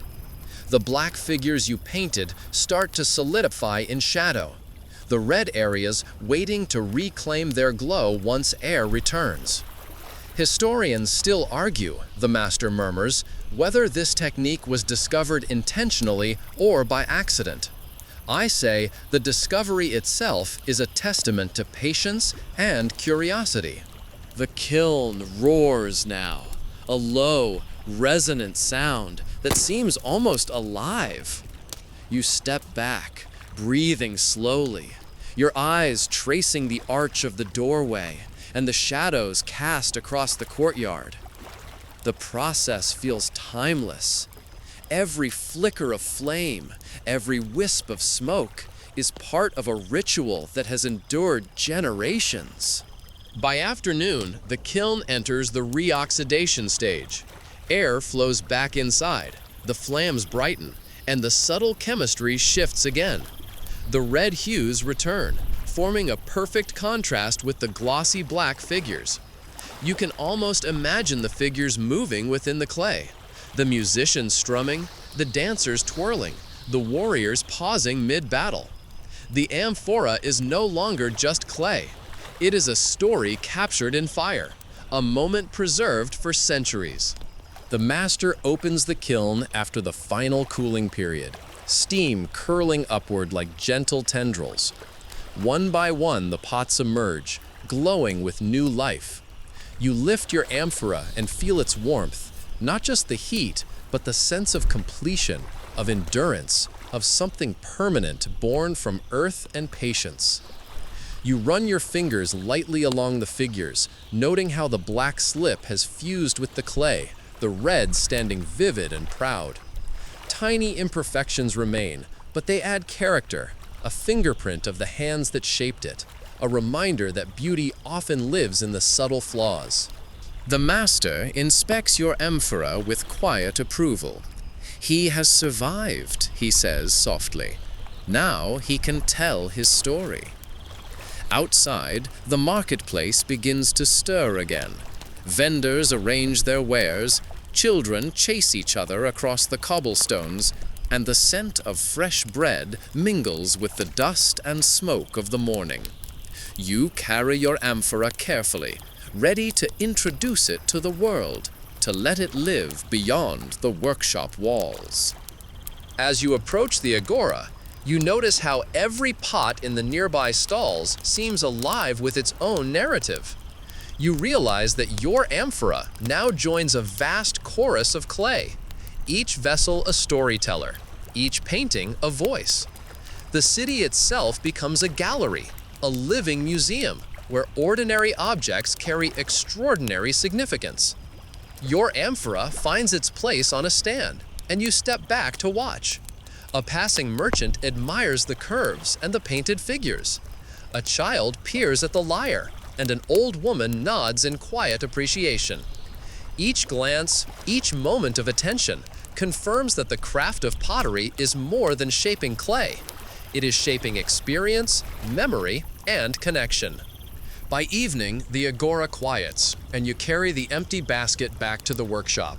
Your body is tired, but your mind is full, with fire, with color, with the knowledge that something you created has endured both kiln and time. You pause outside the workshop, looking back at the glowing red brick walls and the silent kiln. The city hums softly, the light of dusk warming the streets. You feel a sense of satisfaction, a quiet awe, and an understanding that pottery, like life, requires patience, attention, and respect for forces beyond your control. As you step inside to rest, you glance at the row of unfired pots waiting patiently on the shelves. They are silent, still, and full of potential. A reminder that every day is a chance to shape, paint, and fire something new. And in that moment, you know that this rhythm, clay, wheel, brush, fire, is more than craft. It is a meditation, a conversation with time, and a gentle, enduring way to leave your mark on the world. The morning light drifts lazily across the workshop, dust motes dancing like tiny spirits in the sunbeams. You stretch, feeling the lingering warmth from yesterday's kiln, and step carefully among the rows of drying pots. The amphora you fired last session sits proudly on its shelf, red and black contrasting sharply, every figure preserved in delicate permanence.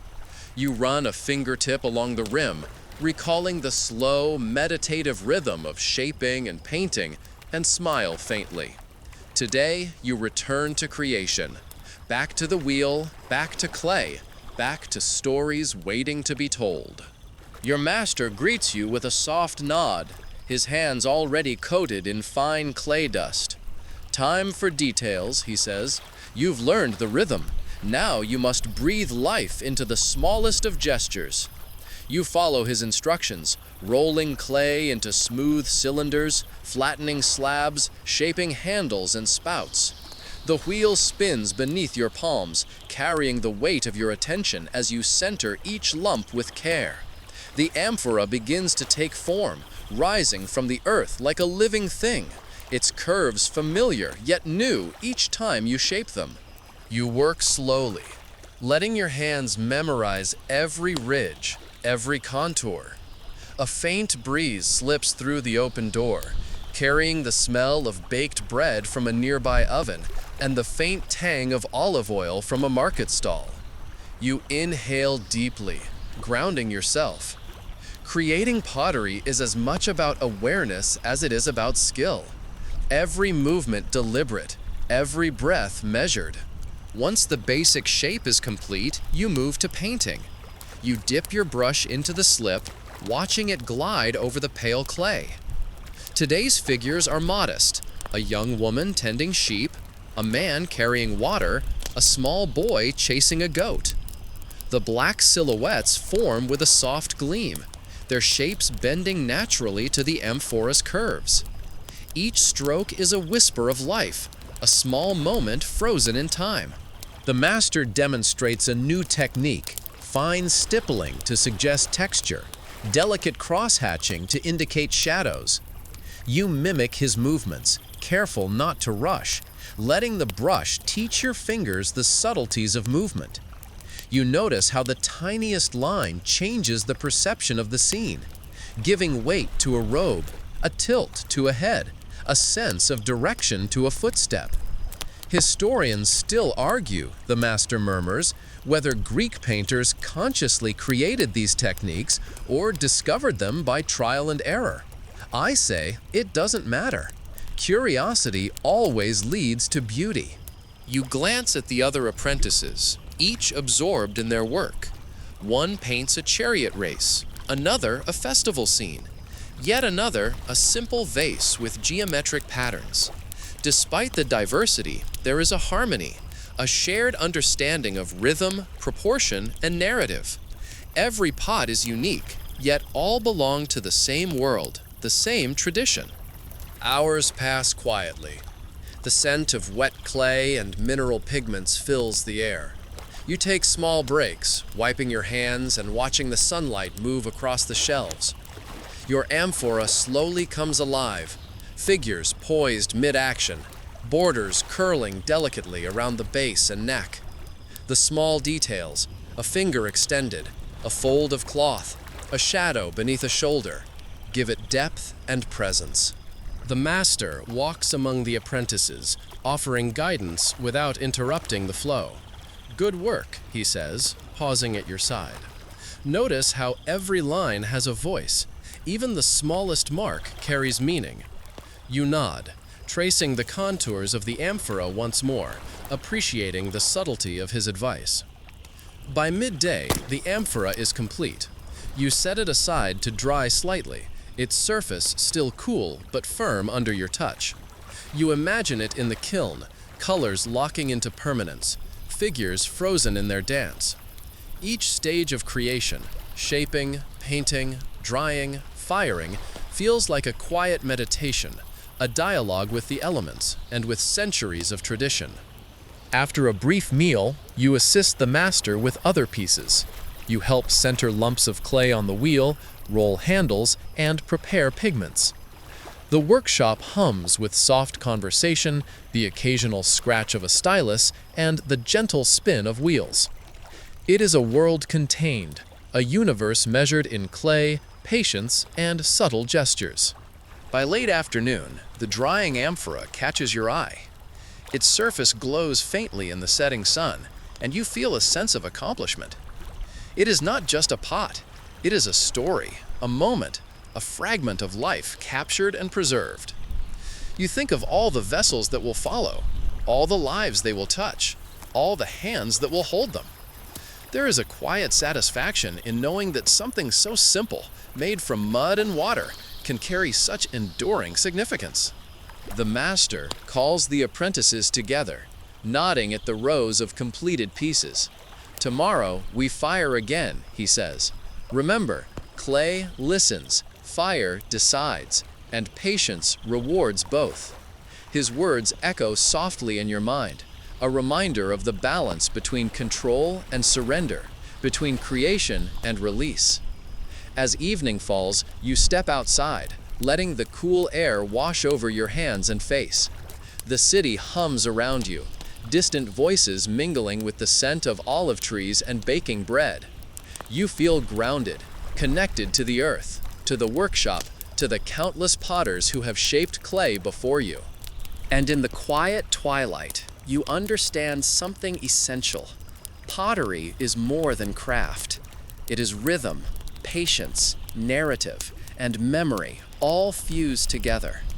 Each pot, each amphora, is a bridge between hands and hearts, between present and future, between the mundane and the eternal. The following morning arrives with a gentle hush, sunlight stretching across the courtyard, warming the cool stones and glinting off shelves of clay awaiting their turn. You step inside the workshop, your hands already tingling with anticipation, ready to shape another amphora. Today, the rhythm of creation feels almost ritualistic. The wheel, the clay, the water, the gentle hum of the master's instructions, all blending into a quiet harmony that seems older than the city itself. You begin with the familiar steps. A new lump of clay rests before you, heavy and unshaped, yet full of potential. You knead it carefully, feeling its cool, slightly gritty texture between your fingers, and listen as the master murmurs reminders about consistency and moisture. Too dry, he says, and it cracks. Too wet, and it collapses. The clay demands respect, not force.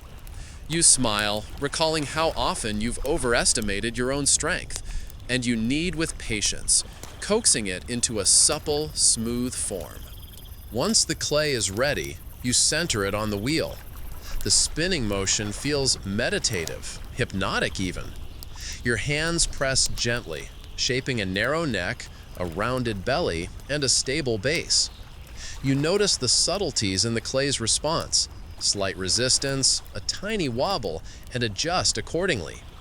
This sensitivity is essential. The wheel does not forgive abruptness, but it rewards gentle persistence. After forming the body, you pause to consider decoration. Today's amphora will tell a quiet story. A farmer walking with his donkey, laden with baskets of grain, the horizon hinted at with simple lines and triangles.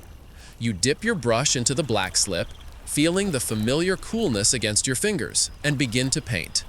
Each stroke follows the curve of the vessel, bending naturally along its surface.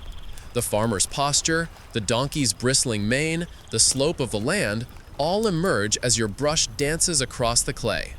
The master walks past, observing silently. He points out small adjustments, a tilt of a shoulder here, a more pronounced curve there. Subtlety, he whispers, is what makes the difference between a story told and a story lived. You nod, tracing the lines, understanding that these small details will endure far longer than the hands that made them. Historians still argue whether all Greek painters planned their scenes with narrative intention or improvised as they went, he adds. I suspect both. Inspiration often meets discipline somewhere between the fingers and the brush. You glance at your peers, each absorbed in their own scenes. One paints a symposium with flowing figures. Another depicts a small boy learning to throw a discus. There is no hurry here, no competition beyond personal growth. The air is filled with soft focus, punctuated by the occasional clink of a stylus on a practice shard, or the whispered murmur of advice. Hours pass as you refine your lines, adding texture and detail. The farmer's sandals, the bristles of the donkey's tail, the folds in a cloth bundle. Each element requires attention. You pause occasionally to wipe your brush, to study the proportions, to step back and see the amphora as a whole. Even the smallest decoration, the tiniest line, contributes to the story. At midday, the master brings a small dish of rare white slip. Highlights, he says, for light and dimension. Use sparingly. You apply delicate touches, a glint on the donkey's harness, a flicker of sun along the basket. The amphora begins to feel alive, its figures poised between motion and stillness, its narrative quiet yet compelling. You notice a subtle change in yourself as you work. There is a deep calm in repetition, in the measured pressure of hands on clay, the soft sweep of brush over slip, the patient spinning of the wheel. The world outside the workshop seems distant now. The marketplace, the streets, even the distant hum of the Acropolis muted by focus. Here, in this sunlit room, time stretches and folds, and you move in rhythm with the creation itself. By afternoon, the amphora is complete. You step back, satisfied yet humble, aware that perfection is not the goal. It is endurance, attention, and narrative that matter most. The figures, black against the pale clay, tell their story clearly. Ordinary lives made eternal. You carry it to the drying shelf, feeling the subtle weight and the quiet promise within its walls. The master watches as you set it down. Good, he says. It will survive the fire if you respect it. And tomorrow, we test patience again. You nod, understanding. Each stage, shaping, painting, drying, firing, is a dialogue with the elements, a measured negotiation between intention and chance. As evening falls, you linger for a moment in the workshop, gazing at the rows of clay waiting for their turn. The sunlight softens, shadows lengthen, and the scent of earth and pigment mingles with the faint smoke from a distant oven. You feel a profound sense of continuity, a connection to every hand that has shaped clay before you, and to every story yet to emerge. Outside, the city hums quietly.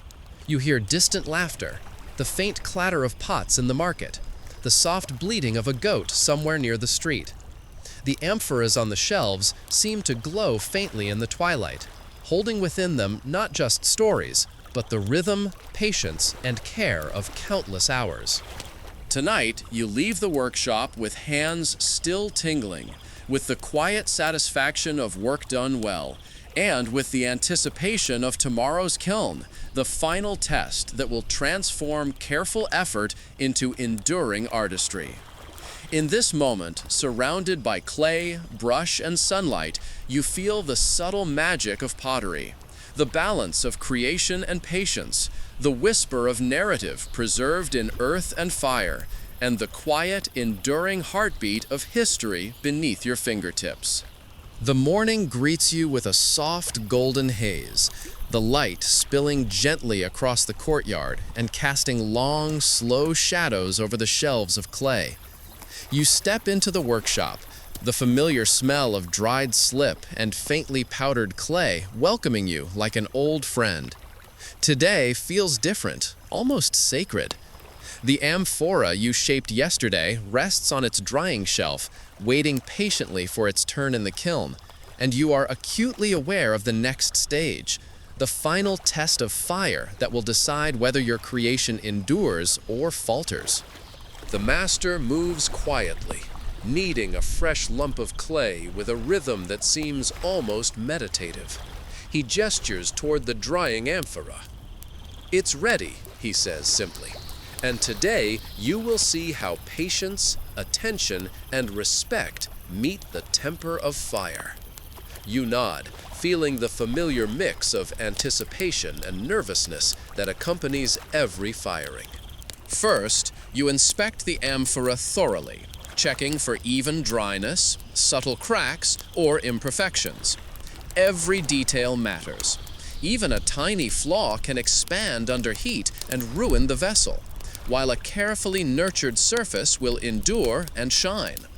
You trace your fingers along the curves, marveling at how smooth and resilient the clay feels after hours of shaping and painting. It is as though the vessel has already absorbed part of your attention and intent, carrying it quietly within. Loading the kiln is a ritual. You lift your amphora with deliberate care, placing it among other pieces, each arranged meticulously to ensure airflow, even heat distribution, and mutual support. The master oversees the stacking, placing larger vessels at the center and smaller cups around the edges, sometimes inserting shards as subtle spacers. The kiln itself seems alive, a silent, watchful entity, its brick walls warm under the early sun. When the fire begins, it is gentle at first, a soft crackle as the flames take hold, coaxing moisture from the clay. You sit nearby, watching the smoke curl into the sky, inhaling the familiar scent of earth and ember. The temperature rises steadily, the kiln humming softly, a living heartbeat beneath your feet. You notice the subtle changes, the smoke's color, the shift in the glow through the vents, the low, resonant sound of bricks warming. Every observation feels like listening to a conversation you cannot hear with ears alone. Hours pass in quiet meditation. The first phase, oxidation, brings out a gentle warmth in the clay, and the amphora begins to glow faintly through its pale surface. The master tosses small bundles of olive wood into the fire, adjusting vents, feeding the flames with careful attention. You watch in silence, marveling at the dance of air and fire and the way it breathes life into inanimate clay.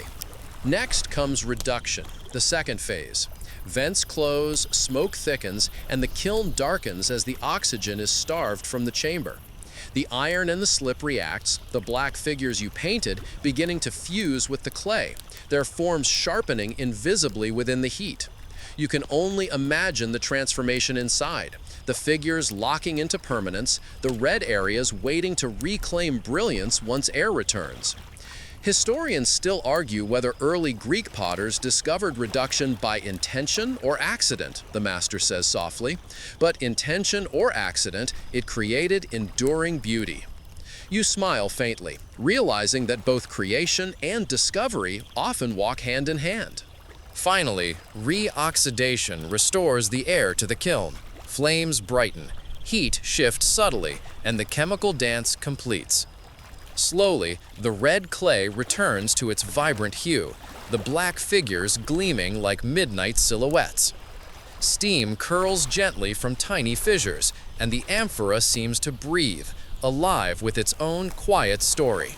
The master begins removing the kiln bricks. A wave of heat escapes as the chamber opens, and one by one the vessels emerge, glowing faintly, their surfaces smooth and glossy. You lift your amphora, feeling the residual warmth in your hands. It is heavier than before, but not in weight, in presence. The figures stand clearly, the black silhouettes contrasting sharply with the rich red clay, borders and details intact. Even tiny imperfections add charm, subtle reminders of the human hand behind the creation. Outside, the courtyard hums with life. Birds calling, children laughing, distant voices from the agora. The amphora catches the sunlight, its painted figures sharp and alive. The musician, the farmer, the dancer, all appear ready to continue their stories beyond clay and fire, carried forward in the hands of those who will use, admire, and treasure them. The master places a hand briefly on your shoulder. "He has survived," he says simply. "Now your story travels." You nod, overwhelmed by satisfaction and quiet pride. It is more than a vessel. It is a narrative, a snapshot of life, a bridge between your hands and the world beyond. You carry the amphora to the drying shelf outside the kiln area. The warmth from the morning sun glints off its curves, and for a moment it seems to hum, as if acknowledging the trial it has endured. You pause to reflect on the cycle, from raw clay to shaped vessel, painted story, and the transformative fire that secures its permanence. It is a rhythm both delicate and eternal, a balance between human intention and elemental force. The master gathers the apprentices for a brief discussion, pointing to various figures and vessels. He speaks of history, technique, and subtle storytelling. Pottery preserves more than form, he says. It carries culture, memory, and imagination. And sometimes, he adds with a faint smile, it survives better than written words. As the sun dips lower, you step outside, feeling the heat of the day lingering in the courtyard stones. The amphora rests quietly, its story now fully formed. Children chase each other in the streets, vendors call out in the marketplace, and the city pulses softly around you. You feel a deep connection to every hand that has ever shaped clay, every mind that has ever imagined a figure in black slip on red, and to every future hand that may hold, admire, or pass it along. The day ends quietly. You wash your hands, feeling the faint grit of clay beneath your fingernails, and stand for a moment in the fading light. The amphora, now fully fired, radiates a subtle warmth, a quiet permanence. Tomorrow, it may find its way to the marketplace, to a home, to the hands of someone who will carry it across the city, the country, or even the seas. And you know with a quiet, certain satisfaction that part of your story will travel with it. The day begins with a soft drizzle, the kind that cools the stones of the courtyard and carries the earthy scent of wet clay into the workshop. You step inside, your shoes whispering against the damp floor, and inhale deeply. The air is thick with the familiar blend of dry clay, mineral pigments, and faint smoke lingering from yesterday's firing. Outside, Athens hums quietly beneath a low gray sky, and the world feels suspended, as if waiting for the next rhythm of creation. Your eyes immediately fall on the recently fired amphora. It sits on the shelf, smooth and glossy, black figures striking against the deep red clay, capturing stories that now feel permanent. You touch its surface gently, remembering the hours spent shaping, painting, and coaxing it into life. A small thrill runs through you. Pride, certainly, but also a deep, calm satisfaction. Today, it will be prepared for its journey to the marketplace, where it will meet hands and eyes that have never seen its creation. The master gestures for you to follow. We'll clean, polish, and ensure it's ready, he says, his tone calm but precise. You kneel beside the amphora, brushing lightly over its surface with soft fibers to remove residual dust from firing. Each stroke feels like a gentle handshake between you and the vessel, an acknowledgement of its endurance and readiness. After careful polishing, you inspect every line, every figure, every delicate border along the base and neck. You notice how the sunlight from the open doorway glints on the black figures, highlighting the subtle curvature of the farmer's shoulder, the donkey's attentive stance, the tilt of a basket.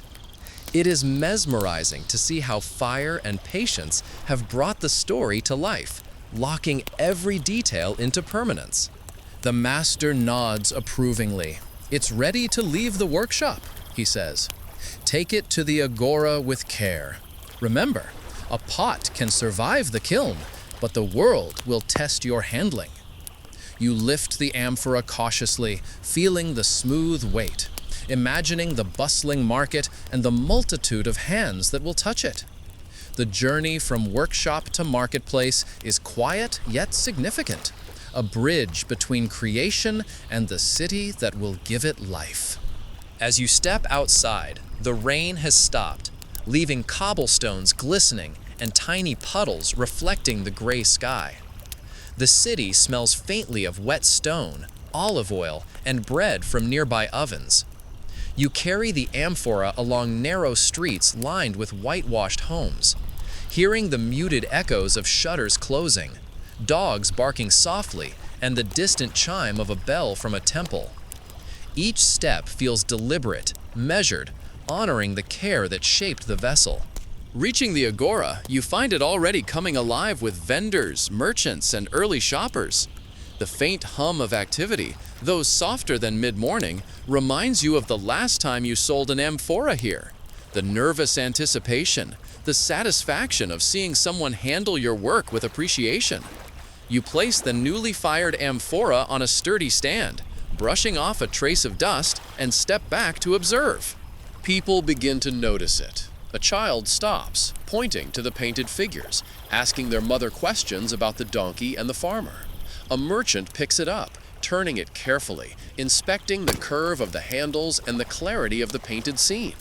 You watch quietly, noting the subtle reactions, appreciation, curiosity, even admiration, and feel a quiet warmth in your chest. The amphora is no longer yours. It belongs to the marketplace now, to the city, to anyone who encounters it. Your master joins you briefly, observing from the side. "The life of a pot begins when it leaves the workshop," he says softly. "The kiln gave it permanence. The world gives it purpose." You nod, realizing the truth of his words. Each vessel you create is a story ready to travel, across hands, across streets, across time. You spend the morning helping other apprentices set up their wares, exchanging tips on placement, balance, and presentation. Occasionally, your eyes drift to the amphora, watching how sunlight catches the figures, how shadows play across the curves, and how people interact with it. The subtle details, the small gesture of the farmer's arm, the slope of the donkey's back, seem to draw attention, guiding the observer's eye gently across the narrative. Historians still argue whether ancient Greeks valued form over function, or if beauty and utility were inseparable, the master remarks.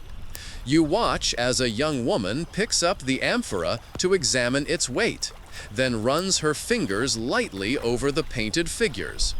Both form and function meet in her touch. By midday, a customer approaches, an older man carrying a woven basket. He examines the amphora carefully, tilting it slightly to inspect the neck, then tracing a finger along the painted scene.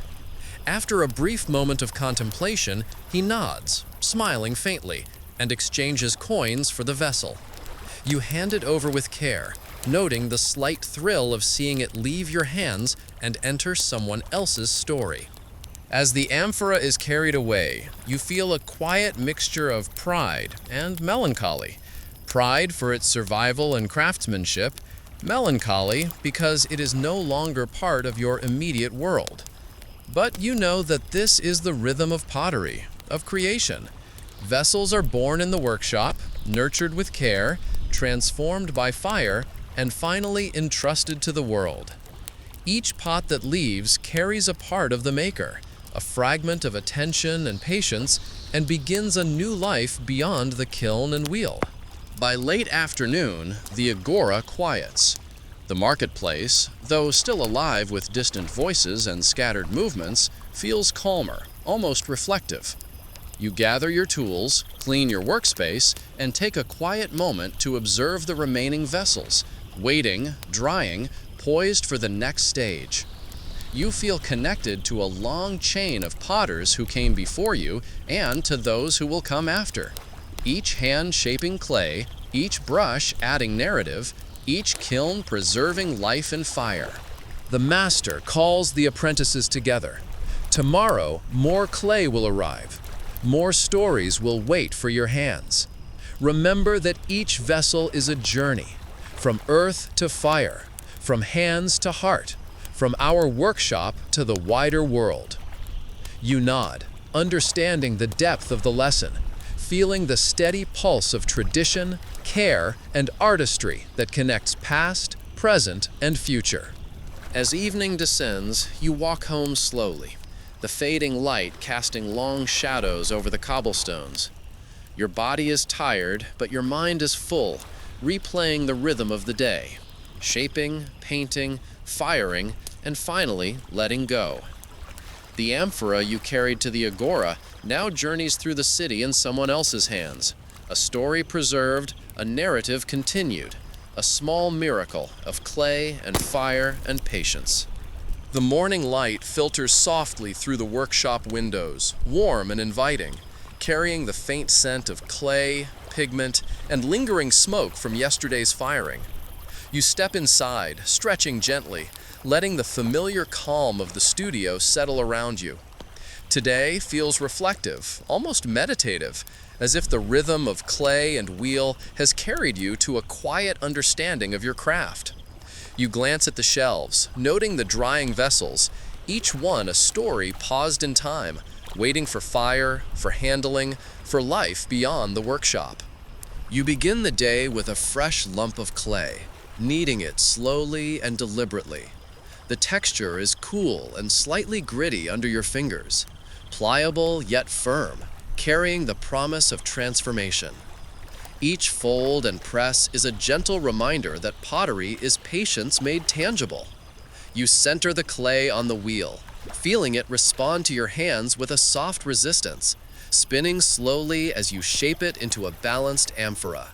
You pay attention to every curve, every proportion, mindful of the subtle dance between control and surrender. Once the vessel takes form, you move to painting. You dip your brush into the black slip, feeling it glide effortlessly over the smooth surface. Today's figures are simpler, quieter. A shepherd guiding sheep along gentle hills, the sun rising faintly behind a distant grove. Each line is deliberate yet flowing, capturing a narrative without haste.